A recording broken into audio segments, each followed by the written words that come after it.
लोगोफोर आंनि बड' सेंग्रा इउटुब चेनेलाव गासैखौबो फिन खनसे बरायहरनाय जाबाय। भिडिअखौ स्किप खालामालासिनो जोबजासिम नायजोबबानो जाबाय। बे मिउजिक भिडिअनि टाइटेल एबा मुङानो जादों आगै अरमां।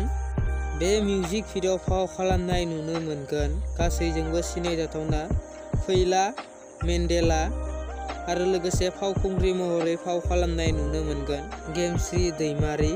बे मिउजिक भिडिअआ रिलिज जायाखैनो। बे मिउजिक भिडिअआ रिलिज जानायनि उनावनो नोंसोरनि सायाव मोनसे गोदान भिडिअनि सायाव आपडेट लानानै फैफिनगोन आङो। आरो सोरबाफोर आंनि चेनेलाव गोदानै फैदोंबा लाइक, कमेन्ट, शेयार, साबस्क्राइब खालामनो दाबाव आरो लोगोसे नेक्स्ट भिडिअआव लोगो मोनबावसिगोन।